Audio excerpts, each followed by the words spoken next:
দর্শক মন্ডলী আসসালামু আলাইকুম। আজ রোজ মঙ্গলবার পাবনা জেলা ঈশ্বরদী থানা অরণখোলা ঐতিহ্যবাহী পশু হাটে দর্শক প্রচুর পরিমাণে মোষের আমদানি হয়।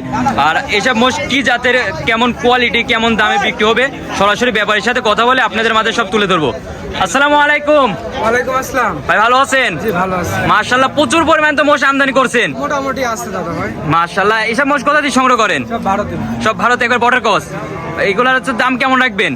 এগুলো বিভিন্ন রেটের আছে, কোয়ালিটি অনুযায়ী দাম নির্ধারণ করা হয়। কোয়ালিটি অনুযায়ী দাম নির্ধারিত করবেন। এগুলো সব ইন্ডিয়ান মুর্রা মহিষ। মুর্রা মহিষ। জি, মুর্রা। মাশাআল্লাহ। দর্শক ভাইদের আজ কত পিস মোষ দেখাবেন?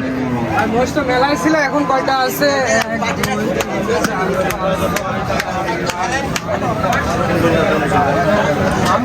13-14টা আছে বাস। 14 পিস বাচ্চা আছে।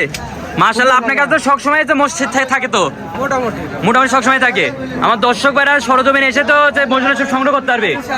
মাশাআল্লাহ। এদের সিরিয়াল নাম্বার 1, এগুলো কি লটে রাখছেন না সিঙ্গেলের দাম রাখবেন? সিঙ্গেল লট 2 হিসাবে আছে। সিঙ্গেল লট 2 হিসাবের দাম রাখবেন।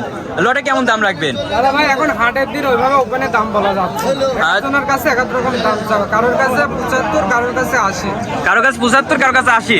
তারপর আমার দর্শক ভাই স্ক্রিনে বাজে নম্বর দেওয়া থাকবে, এই নম্বরে তো যোগাযোগ করে সংগ্রহ করে নিতে পারবে। ইনশাআল্লাহ যোগাযোগ করতে হবে। মাশাআল্লাহ। নাম্বারটা নিয়ে নিন। দর্শক ভাইদের নাম্বার একটু বলে দিবেন। 01700566777। ইমো হোয়াটসঅ্যাপ দুটাই আছে, যে কোনো সময় যোগাযোগ। 24 ঘন্টায় তো অনলাইনে থাকেন। 24 ঘন্টা। আমার দর্শক ভাইরা এই নম্বরে যোগাযোগ করে সব মোষগুলো তো সংগ্রহ করে নিতে পারবে। ইনশাআল্লাহ।